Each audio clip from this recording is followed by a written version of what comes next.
You may not realize it, but you are currently funding some dangerous people.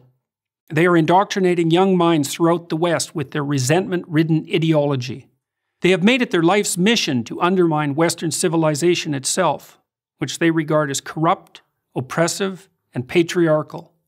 If you're a taxpayer, or paying for your kid's liberal arts degree, you're underwriting this gang of nihilists. You're supporting ideologues who claim that all truth is subjective, that all sex differences are socially constructed, and that Western imperialism is the sole source of all third world problems. They are the postmodernists, pushing progressive activism at a college near you.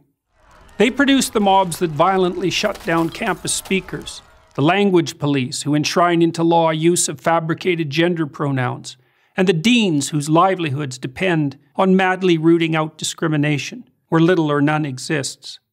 Their thinking took hold in Western universities in the 60s and 70s, when the true believers of the radical left became the professors of today.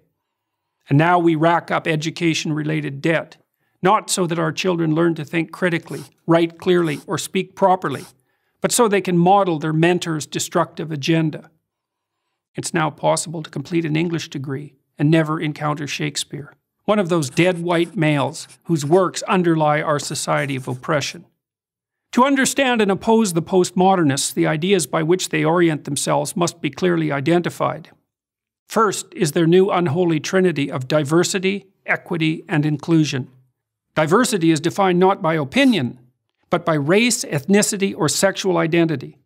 Equity is no longer the laudable goal of equality of opportunity, but the insistence on equality of outcome. And inclusion is the use of identity-based quotas to attain this misconceived state of equity. All the classic rights of the West are to be considered secondary to these new values.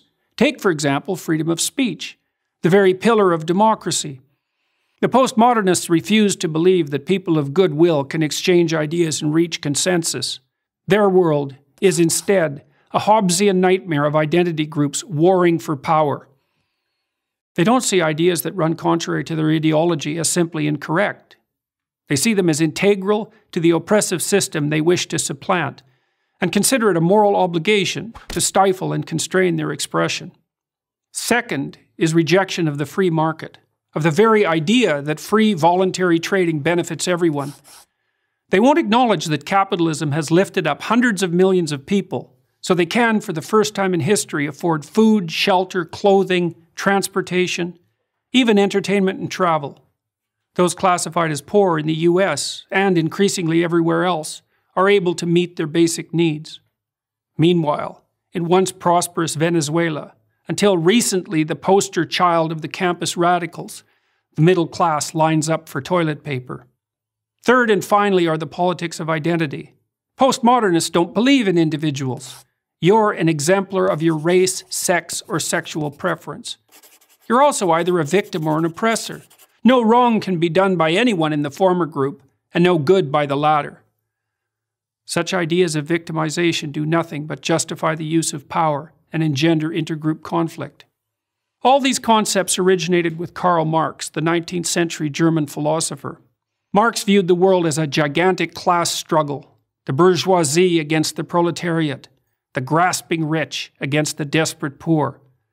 But wherever his ideas were put into practice, in the Soviet Union, China, Vietnam, and Cambodia, to name just a few, whole economies failed and tens of millions were killed.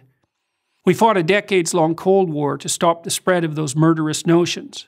But they're back, in the new guise of identity politics. The corrupt ideas of the postmodern neo-Marxists should be consigned to the dustbin of history.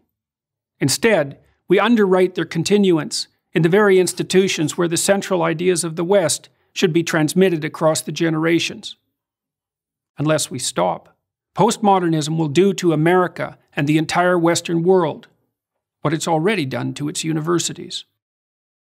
I'm Jordan Peterson, professor of psychology at the University of Toronto, for Prager University. Thank you for watching this video. To help keep PragerU videos free, please consider making a tax-deductible donation.